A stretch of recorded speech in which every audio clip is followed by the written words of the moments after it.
Hello and happy model railroading. Today we're going to talk a little bit about our interchangeable freight truck system. Welcome to another All Nation Line video. Today we'll ask you the question, what does L gauge and O scale have in common? The answer to that question is two rails. We have L gauge here, we have O gauge back here. I think one of the overriding commonalities we have in the hobby of model railroading is our desire to share the hobby.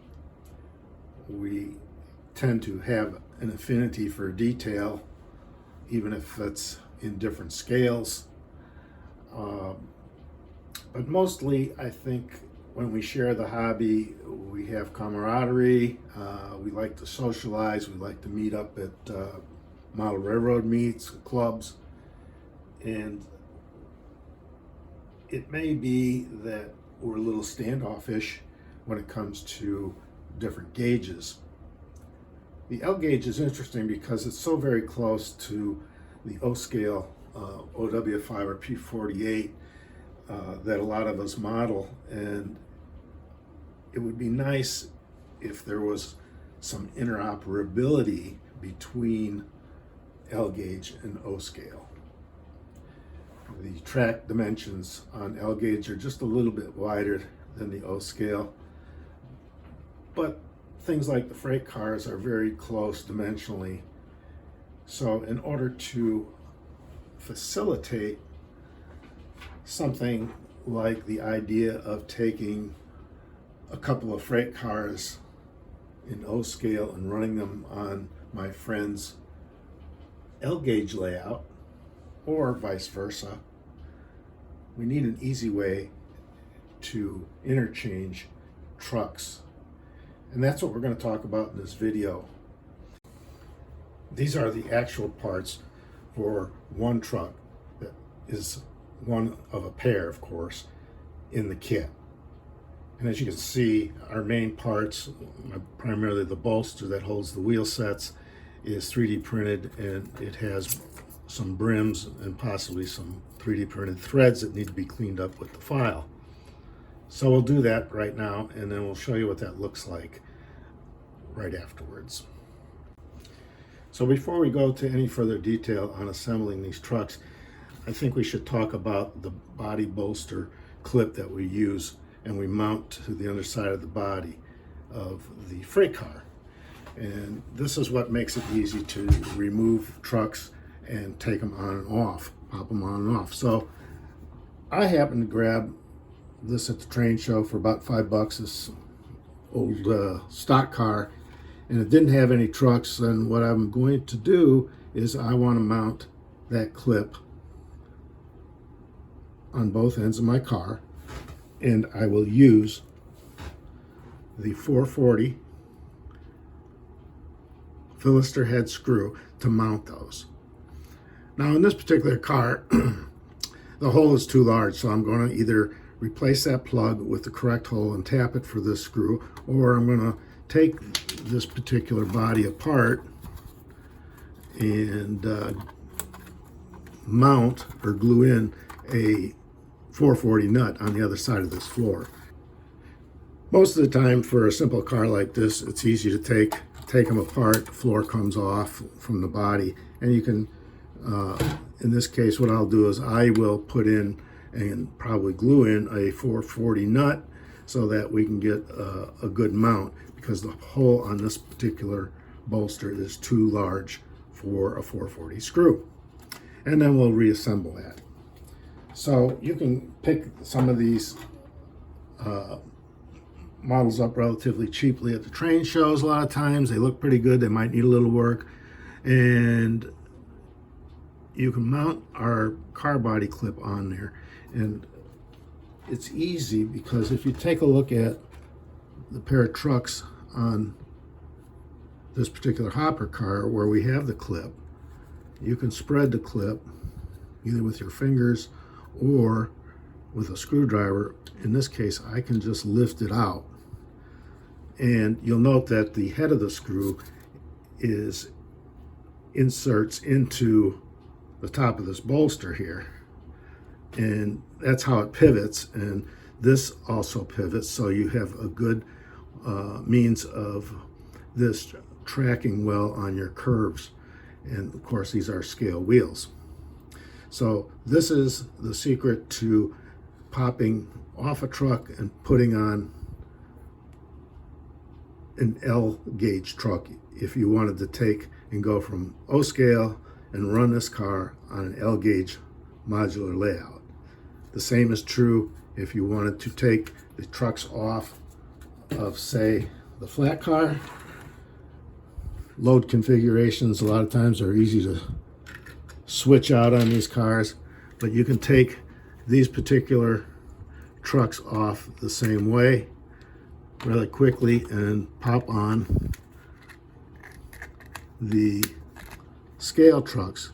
And just to show you how that works is there's on the top of this, it's recessed, and so these clips will center over the bolster, and they'll stay centered because the head of the screw is inserted into the top of the bolster.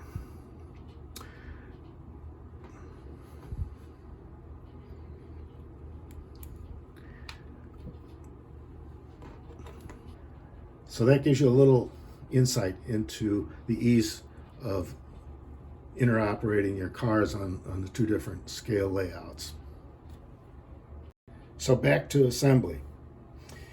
What you'll need to do on the bolster on the underside is run a 440 tap in the hole, so you got some clean threads, and you can do the same for the bottom part. The hole is very, very close. You don't probably need to pre-drill it with a number 43 bit. It's printed to approximately the size you need in order to do the tapping. And then when you build these scale trucks with scale wheels, you're going to want to make sure that when you put the wheels in, that your insulated side of the wheels are on the same side. So you don't want to cross them up, otherwise you'll short the track when you put it on the track. And so it's as simple as putting these two parts together and then using the 440 screw to keep the two pieces together. And since we've tapped this, it should go in relatively easily using the screwdriver. Just to try to get a little bit better perspective here, we're turning this screw in to bring the two bolster pieces together to hold the wheel sets in place on this particular installation. And as soon as you get this down tight, you're ready to roll basically with this truck. You don't have the brake bar on or the side frames, but you're ready to put that on there, and it'll roll just fine on the scale track. Give you a clean shot of that, like that. And you'll note that if you wanted to examine how this clip is on there and that it swivels, you can do that. So once you have this assembled with the screw and the two halves together and it's rolling nicely, you're going to want to install this brake bar.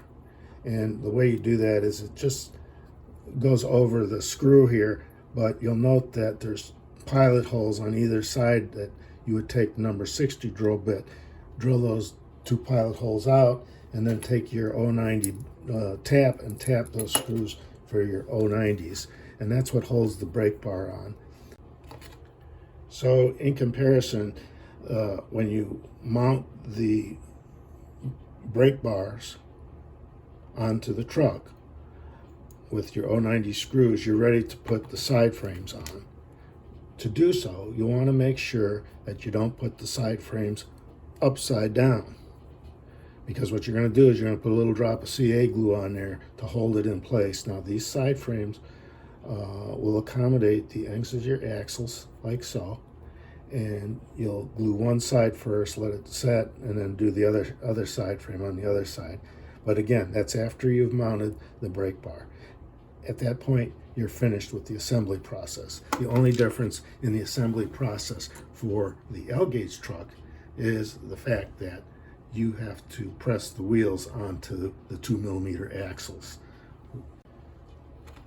I hope you enjoyed this little video on installing these trucks onto your freight cars. The only other caveat I would have is, as you do it, you want to keep in mind your coupler height.